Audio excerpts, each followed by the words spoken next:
모레부터 비수도권 거리두기가 3단계로 일괄 상향됩니다. 문재인 대통령은 수도권 거리두기 4단계 연장에 대해 고통의 시간이 길어져 송구하다고 사과했습니다. 거리두기 3단계를 먼저 시작한 부산의 해운대 해수욕장 방문객이 절반으로 줄었습니다. 양양은 오늘부터, 대전은 모레부터 4단계로 올리는 등 지자체마다 선제 방역에 나서고 있습니다. 야권 유력 대선 주자인 윤석열 전 검찰총장과 국민의힘 이준석 대표가 처음으로 공식 만찬을 하고 있습니다. 윤 전 총장 입당 문제를 집중 논의한 것으로 알려졌습니다. 코로나19 신규 확진자는 1,487명, 주말 기준으로 역대 가장 많은 숫자입니다. 특히 이 중에 40% 가까이가 비수도권에서도 나오고 있는데요. 정부가 비수도권 거리두기 모레부터 일제히 3단계로 올립니다. 짧고 굵게 끝내겠다던 4단계가 연장이 되면서 문재인 대통령은 송구하다고 했습니다. 황규락 기자입니다. 전체 확진자 1,487명 중 국내 발생 기준으로 비수도권 확진자 수는 546명입니다. 전체의 38.4%에 달하는데 국내 확진자 대비 비수도권의 비중이 한 달도 안 돼 2배 넘게 치솟은 겁니다. 문재인 대통령은 7개월 만에 직접 중대본 회의를 주재하고 모레부터 다음 달 8일까지 비수도권의 거리두기를 3단계로 격상하겠다고 밝혔습니다. 모든 방역 역량과 행정력을 집중하고 국민이 함께 힘을 모아 총력전을 펼쳐야 하는 절체절명의 시간입니다. 지역별로 다르게 시행되는 비수도권 거리두기가 3단계로 올라가면 노래 연습장과 목욕탕 등의 영업이 오후 10시로 제한되고 식당과 카페도 오후 10시부터 포장과 배달만 허용됩니다. 공원과 휴양지, 해수욕장에서의 야간 음주도 금지되고 지난 19일부터 시행되어 온 5인 이상 사적 모임 금지 조치도 연장됩니다. 또 지자체 판단으로 4단계를 적용하는 대전과 양양 등은 그대로 유지되고 인구 10만 명 이하의 시군은 풍선 효과 발생 우려가 낮다고 보고 자율적으로 거리두기 단계를 결정할 수 있게 했습니다. 문재인 대통령은 짧고 굵게라며 시행한 수도권 거리두기 4단계를 연장한 것에 대해서는 사과했습니다. 국민들이 감내해야 할 고통의 시간이 길어지게 되어 매우 송구하고 안타까운 마음입니다. 그러면서 추경안을 신속하게 집행해 소상공인들의 어려움을 덜겠다고 밝혔습니다. 채널A 뉴스 황규락입니다. 네, 일찌감치 거리두기를 올렸던 곳도 있죠. 부산 해운대 피서객 수는 한 주 새 반으로 줄었습니다. 배영진 기자입니다. 파라솔을 펴놨지만 그늘에는 사람이 없습니다. 아예 접어놓은 파라솔도 곳곳에 보입니다. 휴가철이 본격 시작됐는데도 2주 전보다 바닷물에 들어간 사람이 눈에 띌 정도로 적습니다. 이번 주말 이틀간 해운대 해수욕장 방문객은 7만 2천여 명. 지난 주말에 비해 절반으로 줄었습니다. 앞전에는 여기 군함로에 머리가 안 보일 정도로 사람들이 많았었는데 지금 많이 줄었어요. 부산은 어제까지 하루 신규 확진자가 나흘째 100명을 넘었습니다. 지난 21일부터 시작된 거리두기 3단계도 다음 달 8일까지 2주간 연장키로 했습니다. 많이 없죠. 아주 없죠. 당연히 코로나 때문에. 딱 빌려하라고 했죠. 강원도 양양구는 오늘 0시부터 거리두기 4단계 시행에 들어갔습니다. 수도권처럼 오후 6시 이후에는 2명까지만 모임이 허용됩니다. 인접한 강릉시의 4단계 바로 여파로 피서객이 몰려들자 비수도권 시도 가운데 두 번째로 4단계에 돌입한 겁니다. 양양은 해변 풀장에서 수십 명이 마스크를 벗고 파티를 벌인 사실이 알려져 감염 확산 우려가 컸습니다. 반면 강릉은 코로나 확산세가 진정되면서 모레 0시부터 3단계로 낮추기로 했습니다. 비수도권 광역시도 중에선 대전시가 처음으로 모레 0시부터 4단계로 올립니다. 대전은 최근 1주간 일평균 확진자가 71명을 넘고 인구 대비 확진자 비율도 서울 다음으로 높습니다. 채널A 뉴스 배영진입니다. 시청자 제보가 뉴스가 되는 제보가 뉴스다. 마스크 좀 써달라고 했다고 욕설에 폭행까지 개념 없는 사람들이 아직도 많습니다. 정말 왜들 이럴까요? 이솔 기자입니다. 마스크를 쓰지 않은 채로 편의점 계산대로 다가가는 중년 남성. 직원이 마스크를 써달라고 부탁하자 욕설을 내뱉습니다. 지켜보던 편의점 사장이 제지하자 주먹으로 위협하더니 목을 움켜잡습니다. 이후로도 사장의 멱살을 잡고 머리를 들이미는 등 남성의 폭행은 경찰이 도착할 때까지 5분 동안 계속됐습니다. 마스크를 안 쓴 50대 남성이 서울 송파구 편의점에서 난동을 피운 건 그젯밤 9시 25분쯤. 밖으로 제가 막 끌려 나가고 나가자마자 또 도망가더라고요. 그래서 제가 가서 옷을 잡았는데 그게 뭐 경찰한테 얘기하는 건 뭐 쌍방이라고. 편의점 주인은 남성을 폭행 혐의로 고소하기로 마음먹었지만 앞으로 같은 상황이 벌어질 때 똑같이 행동할 수 있을지 자신이 없습니다. 하루에 한 5명, 10명 정도는 그렇게 들어와요. 말 안 할 것 같아요. 지난 19일 서울 광화문역에선 마스크를 쓰지 않은 60대 여성이 난동을 부리기도 했습니다. 행인이 마스크를 써달라고 요구하자 욕설을 하기 시작한 겁니다. 지하철 직원들과 경찰이 출동한 뒤에도 실랑이를 이어가던 여성은 결국 폭행죄로 입건됐습니다. 대부분 시민이 폭염 속에서도 마스크 착용을 감내하는 상황. 일부 시민의 일탈이 방역 전선을 위태롭게 하고 있습니다. 채널A 뉴스 이솔입니다. 백제 쪽이 주체가 돼 한반도를 통합한 적이 없다. 이긴다면 역사다. 이재명 지사 발언이죠. 여기서 백제가 지금의 호남 지역이라는 건데요. 이낙연 전 대표가 곧바로 비판을 하면서 민주당 두 대선 주자의 지역주의 논쟁이 불붙고 있습니다. 최수영 기자입니다.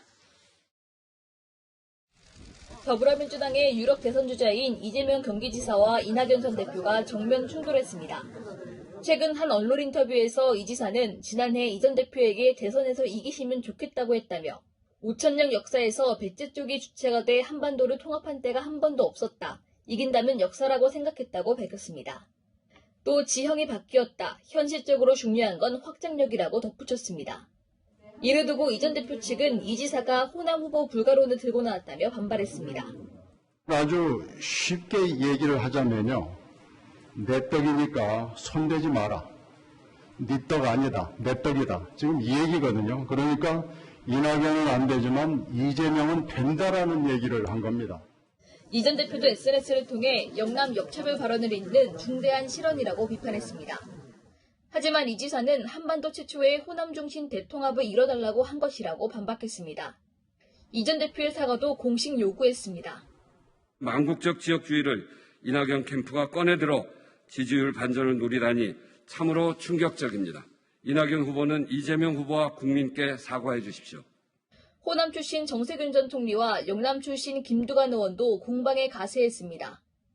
후보 간 공방이 도를 넘었다는 지적이 나오자 민주당 선거관리위원회는 내일 각 후보 측과 연석회의를 열고 네거티브 대책을 마련하겠다고 밝혔습니다. 채널A 뉴스 최순입니다.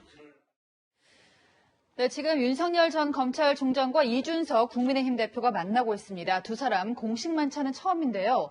이 대표는 윤 전 총장 빨리 국민의힘 경선버스에 타야 한다고 주장을 해왔죠. 현장 연결하겠습니다. 네, 안보경 기자, 두 사람 아직 만나는 중입니까? 네, 그렇습니다. 윤석열 전 검찰총장과 이준석 국민의힘 대표는 1시간 전인 저녁 6시경부터 만나고 있습니다. 이 두 사람은 오늘 국민의힘 입당 문제에 대해서 집중 논의한 걸로 보입니다.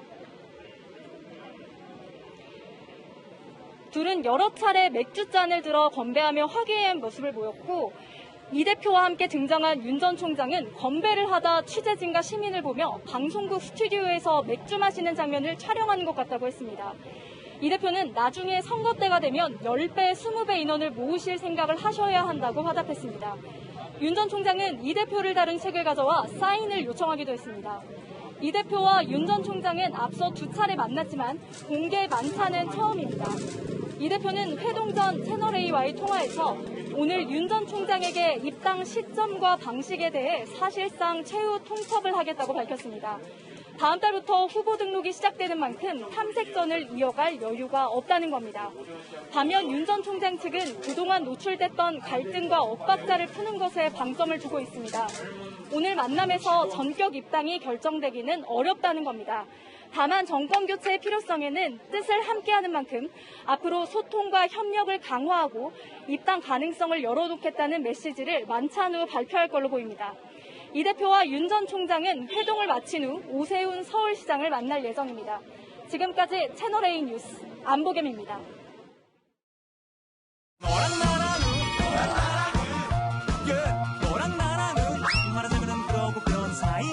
여랑야랑 오늘은 송찬욱 기자와 함께하겠습니다. 첫 번째 주제 보겠습니다. 자, 거리두기 마침표. 코로나19 4차 대유행으로 거리두기 단계 올라갔는데요. 왜 마침표라는 얘기가 나옵니까? 네, 윤석열 전 검찰총장 캠프가 여의도 정치권과의 거리두기를 마쳤다, 이런 뜻입니다. 정치권 인사들을 대거 영입해서 그런 거죠? 네, 그렇습니다. 오늘 국회의원 출신이 여러 캠프에 합류를 했는데요. 국민의힘 소속 이학재, 박민식, 신지호, 이두하 전 의원과 과거 국민의당 소속이었던 김경진 전 의원 등입니다. 캠프 이름은 국민캠프로 정했습니다. 국민의힘의 구성원도 있고 과거 국민의당에 몸을 담았던 인사도 또 기존 정당이 소속돼 있지 않은 인사에 이르기까지 정권 교체를 염원하는 국민이라면 누구나 함께할 수 있도록 공간을 크게 열어뒀습니다. 자, 방금 화면에 나온 김병민 대변인도 그렇고요. 김종인 전 비상대책위원장과 가까운 인사들이 대거 합류를 했죠. 네, 그렇습니다. 김병민, 윤희석 대변인은 김종인 전 비상대책위원장 시절 각각 비상대책위원과 당 대변인을 맡았고요. 네. 함경우 상근 정무보좌 역은 당 조직부총장을 지냈습니다. 다만 김 전 위원장은 캠프에 곧바로 합류하지는 않을 걸로 보입니다.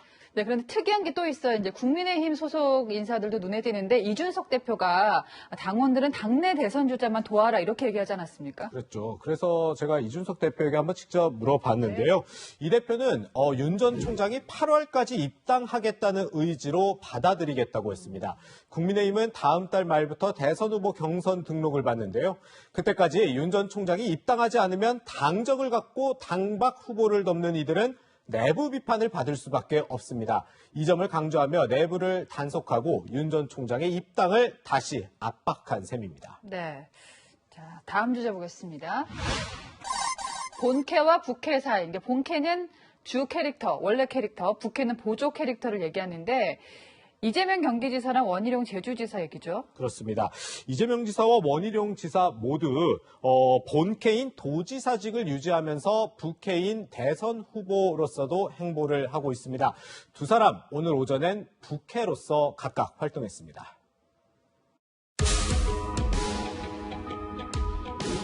방주정신 호남정신은 저를 사회적으로 다시 태어나게 한 사회적 어머니다. 저는 공정과 혁신을 중심 가치로 놓고 새로운 대한민국을 만들려고 합니다.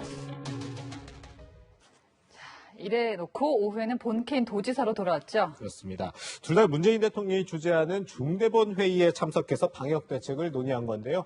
회의가 갑자기 잡히는 바람에 이 지사는 광주에서 급하게 상경했고 원 지사는 제주가 아닌 서울에서 회의에 참석했습니다. 원희룡 지사가 잠시 뒤에 저희 스튜디오에 직접 나올 거지만은 원래는 지사직을 사퇴한 다음에 경선에 출마하려고 했었잖아요. 네, 검토를 실제 했었는데요. 네. 코로나19 4차 유행 때문에 결국 지사직을 유지한 채 대선 출마 선언을 하게 됐습니다. 이재명 지사 역시 최근 직접 심야 유흥업소 단속에 나서는 등 방역에 더 집중하는 모습입니다. 향후 정치적 진로를 생각하면 대권 주자로서의 행보가 중요하겠죠. 하지만 지금은 국가적 위기가 닥친 상황입니다. 최선을 다해 코로나19 극복에 성과를 내는 것이 중장기적으로는 본인에게도 더 도움이 되지 않을까 싶습니다. 네. 잘못하면 마음이 콩밭에 가 있다 이런 비판을 들을 수가 있으니까요. 두 지사도 다 알 거라고 생각합니다. 지금까지 여랑야랑이었습니다. 네, 지금 부산 해운대 해수욕장에서는 안타까운 수색 작업이 이어지고 있습니다. 물놀이를 하던 중학생 중에 한 명이 숨지고 한 명이 실종된 상태입니다. 사건 사고 여현교 기자입니다. 바다 곳곳에 구조정들이 떠 있습니다. 하늘에선 헬기가 수색을 벌입니다. 구조대원들이 손을 잡고 대열을 이루어 수색에 나서지만 거센 파도를 이기기 쉽지 않습니다. 해운대 해수욕장에서 중학생 3명이 물놀이를 하다 2명이 실종됐다는 신고가 접수된 건 오늘 새벽 3시 40분쯤. 한 명은 나왔는데 나머지 2명이 안 나온다고 신고 들어와가지고 저희 지금 수색 작업이거든요. 구조대는 새벽 5시쯤 한 명을 발견했지만 이미 숨진 뒤였습니다. 현재 헬기와 구조정이 투입돼 나머지 한 명을 수색 중이지만 높은 파도로 구조가 더뎌지고 있습니다. 폭염이 이어지면서 온열 질환 사고도 발생했습니다. 어제 낮 경기 성남시에선 70대 여성이 미나리를 캐러 풀숲에 들어갔다 실종됐습니다. 경찰과 소방은 드론을 띄워 수색하던 중 여성을 발견했지만 이미 숨진 뒤였습니다. 날씨가 엄청 덥잖아요. 그 풀숲이 풀이 한 2m가 넘고. 경찰은 타사 혐의가 없는 점으로 볼 때 무더위에 의한 사고 가능성에 무게를 두고 있습니다. 어제 충북 옥천에서는 약초를 캐러 야산에 오른 50대 남성이 10m 아래 비탈로 떨어지는 사고가 발생했습니다. 객정이 나갔어요.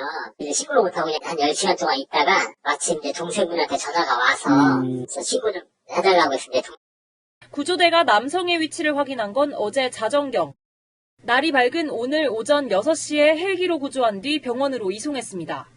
채널A 뉴스 여영규입니다. 동거 여성의 아들을 잔혹하게 살해한 범인, 채널A 취재 결과 그 이전부터 과도한 의심증으로 두 모자를 괴롭혀왔습니다. 피해자의 어머니는 왜 신상 공개를 하지 않는지 납득하지 못하고 있습니다. 남영주 기자입니다. 함께 살던 여성의 중학생 아들을 살해한 백모 씨. 2년간 큰 다툼 없이 지내다 지난 5월 초부터 의심이 부쩍 심해졌습니다. 여성이 식당을 열면서 외부 활동이 많아지자 식당 CCTV로 감시하며 다툼이 잦아진 겁니다. 때리고 목조르고 그렇게 시작하게 된 거죠, 이제. 거의 2, 3일에 한 번꼴로 그렇게 됐어요. 참으면서 살면 되겠다 싶어서 했는데 이렇게까지 갈 줄은 몰랐죠. 5월 말 가정폭력 신고를 당한 뒤 집을 나갔지만 몰래 들어와 수차례 난동을 부렸습니다. 지인과 연락하지 못하게 휴대전화를 부순 것도 5차례. 새벽에 들어와서 그냥 몰래 와서 핸드폰 가져가 버리고 6월 달만 핸드폰이 5대예요. 다 부셔버린 거예요. 안방에 있는 옷까지도 가져갔습니다. 아파트 딱 가서 문을 서랍을 다 열었어요. 그러니까 저 책꽂이를 다 가져가 버린 거예요. 일 다니지 못하게 하려고. 사전에 청테이프를 구입하는 등 계획범죄 정황이 속속 드러나자 결국 경찰은 신상공개 심의위원회를 열기로 했습니다. 당초 신상공개 요건 4가지 가운데 범행의 잔인성과 공공의 이익이 충족되지 않는다며 열지 않기로 했다가 바꾼 겁니다.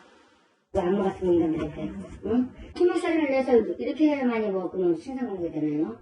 그건 아니잖아요. 신상공개 여부는 내일 오전 11시에 결정됩니다. 채널A 뉴스 남영주입니다.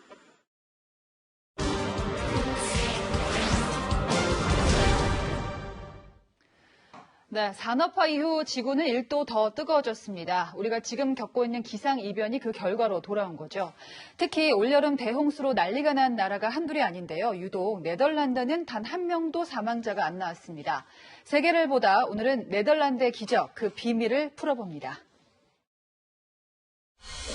지하 터널 입구에 수십 대의 차들이 흙더미를 뒤집어 쓴 채 뒤엉켜 있습니다. 최근 허난성 정저우에 폭우가 쏟아져 길이 1.8km의 터널 안에 200여 대의 차량과 운전자들이 고립돼 4명이 숨졌습니다. 后面还有个女的喊救命，她坐在车里面，车飘到里面去了，她没下来。有人喊的时候，旁边人都说不会游泳，我说我会，然后我进去了，大概有个20-30米。我走到脖子的时候我已经不行了，我游过去，大概游了5-6米。 불어난 물 위에 위태위태한 다리 위로 트럭이 아슬아슬 지나갑니다. 중간쯤 도착했을 때쯤 차 무게를 이기지 못한 다리는 무너지고 트럭은 물에 떠내려갑니다. 갑작스런 폭우에 9,200km, 세계에서 가장 긴 시베리아 횡단철도의 운행도 중단됐습니다. 급류의 집이 통째로 떠내려갑니다. 하늘에서 내려다본 마을 전체는 쑥대밭으로 변했습니다. 한 달 취향의 비가 단 이틀 만에 쏟아지면서 독일에서만 170명 넘게 숨졌습니다. You expect it maybe in poor countries, but you don't expect it here. Many people died. 최근 전 세계를 휩쓴 폭우는 지구 온난화로 인한 기상 이변 때문입니다. 평균 기온이 1도만 올라도 습도는 7% 늘어나는데 강력한 폭우로 이어질 수 있다는 분석이 나옵니다. 문제는 경보 시스템입니다. 독일은 공영방송과 휴대전화 앱, 소셜미디어 등 디지털 도구를 활용해 홍수 경보를 발령했지만 인명피해를 막지는 못했습니다. 오히려 확성기를 장착한 소방차, 공습 대비용 구식 사이렌이 더 효과적이었을 것이라는 지적도 나옵니다. Jetzt kann man über die verschiedenen Warnmechanismen sich lange auch debattieren. Wir haben dieses modulare Warnsystem. 독일과 벨기에, 네덜란드, 룩셈부르크가 접한 지역에 어마어마한 비가 쏟아졌지만 네덜란드에서는 사망자가 단 한 명도 없었습니다. 네덜란드는 나라 이름부터 낮은 땅이라는 의미로 전체 국토 4분의 1이 해수면보다 낮고 인구의 60%는 늘 홍수의 위험에 처해 있습니다. 실제 지난 1953년엔 대홍수로 1,800여 명이 숨지는 참사가 발생하기도 했습니다.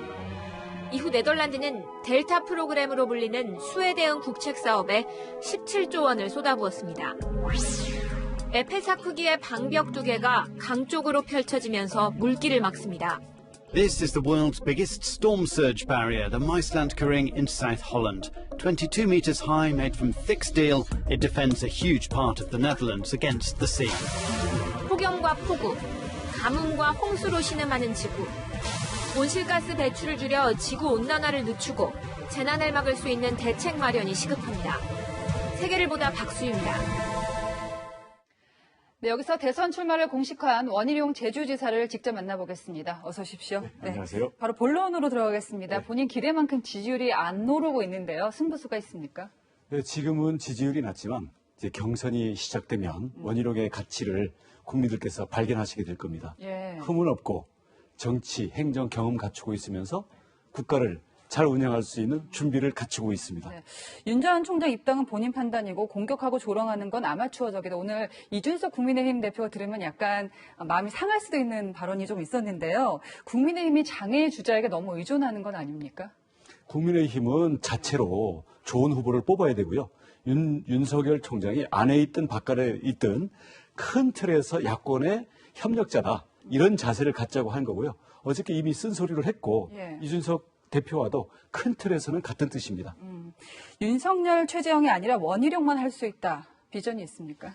두 분은 문재인 정부에 직접 참여를 하셨던 분 아니겠어요? 예. 그래서 문재인 정부에서 잘못된 불공정을 이제 깨끗이 청소하고 새로운 집을 지어야 되는데 그 두 분께서 하시게 되면 아무래도 보복이라는 그러한 문제점에서 자유롭지가 못하겠죠. 예. 저는 공정한 기준을 갖되 깨끗이 청소하고 정치 보복은 없이 미래로 통합시켜서 전진시킬 수 있습니다. 네, 근데 그 부분 때문에 말씀드리는데 문재인 정부의 모든 걸 되돌려 놓겠다고 하시면서 청산이 있어도 보복은 없다고 말씀하셨거든요. 이게 좀 상충되는 가치 아닌가요? 잘못된 정책은 돌려놓고요. 네. 또 그와 관련된 여러 가지 진상규명이라든지 책임자들을 그 자리에서 배제하는 건 해야 되고요. 대신 정치적 보복, 누구를 뭐 일부러 털어가지고 감옥으로 보낸다든지 이러한 우리 역사에서 비극적인 그런 정치 보복은 대통령이 의지에 따라서는 얼마든지 통합적으로 풀 수 있거든요. 네. 그 점을 얘기하는 겁니다. 네.